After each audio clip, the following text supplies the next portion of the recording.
2026 সালে এসে এখন আবার চুরির ধান্দায় নেমেছে।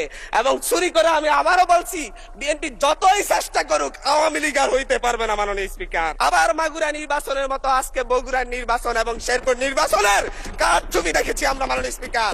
ধানের শীষে ছাপ্পা সিল মারা হচ্ছে মাননীয় স্পিকার। ছোট ছোট বাচ্চাদেরকে লাইনে দাঁড় করায়, স্কুলের বাচ্চাদেরকে লাইনে দাঁড় করায় ভোট দিতে দেওয়া হচ্ছে।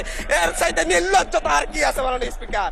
বিএনপি কি বর্তমান সরকার কি বিশেষ পরিস্থিতিতে বলতে আগামীতে বিএনপি যেই পথে হাঁটছে সেই পথে আরেকটা অভ্যুত্থানের আশঙ্কা করতেছে কিনা, যে আর মধ্য দিয়ে মূলত আবার বিএনপি দলীয় শেয়ার জবরদখলকারী যত যে প্রার্থীরা থাকবে তাদেরকে অপসারণ করার জন্য এই আইন করা হচ্ছে কিনা।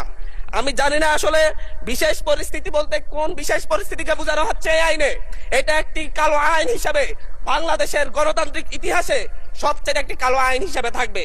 আমি জিজ্ঞাসা করতে চাচ্ছি মাননীয় মন্ত্রীকে, বিশেষ পরিস্থিতি বলতে কি তার দলীয় এজেন্ডা বাস্তবায়ন না করলে তাদেরকে অপসারণ করা হবে, নাকি হচ্ছে দখলদারিত্ব না মানলে অপসারণ করা হবে, নাকি অবৈধ সুবিধা না দিলে অপসারণ করা হবে? এটা কোন সময়ে কোন বিশেষ পরিস্থিতিতে অপসারণ করা হবে তার সুনির্দিষ্ট কোনো ব্যাখ্যা নেই। এর মধ্য দিয়ে মূলত স্থানীয় নির্বাচন এবং গণতন্ত্রের ফিটে ছুরিকাঘাত করা হচ্ছে।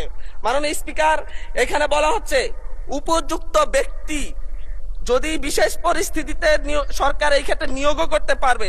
এই আইনের অন্যান্য বিধান কিংবা আপাতত বলবৎ অন্য কোন আইন যাহা কিছুই থাকুক না কেন, সরকার বিশেষ পরিস্থিতিতে অত্যাবশ্যক বিবেচনা করিলে জনস্বার্থে কোন পৌরসভা উহার কার্যাবলী সম্পাদনের উদ্দেশ্যে একজন উপযুক্ত ব্যক্তি বা প্রজাতন্ত্রের কর্মে নিযুক্ত উপযুক্ত কর্মকর্তাকে পরবর্তী আদেশ না দেওয়া পর্যন্ত প্রশাসক নিয়োগ করিতে পারিবে।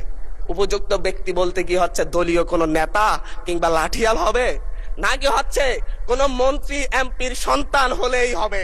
এটা উপযুক্ত ব্যক্তি বলতে কাকে বোঝানো হচ্ছে তা কিন্তু আমরা বুঝতে পারছি না মাননীয় স্পিকার।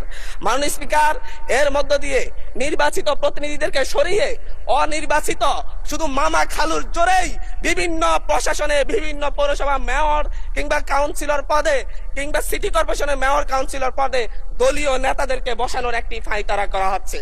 মাননীয় স্পিকার, আমরা কোনো কথা বলতে গেলেই আমরা দেখি যে হচ্ছে বিভিন্ন সময় যখন হচ্ছে আওয়ামী সংসদ ছিল, পেশিবাদের সংসদ ছিল, তখন স্বজন হারানোর বেদনা উঠে আসতো মাননীয় স্পিকার।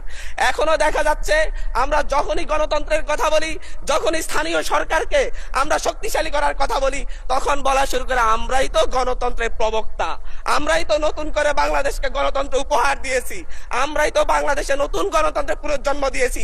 17 বছর ধরে আমরা লড়াই করেছি। 17 বছর ধরে লড়াই করেছেন বলে বাংলাদেশের গণতন্ত্রকে আবার গলা টিপে হত্যা করার সুযোগ নেই। আবার মাগুরা নির্বাচনের মতো আজকে বগুড়ার নির্বাচন এবং শেরপুর নির্বাচনের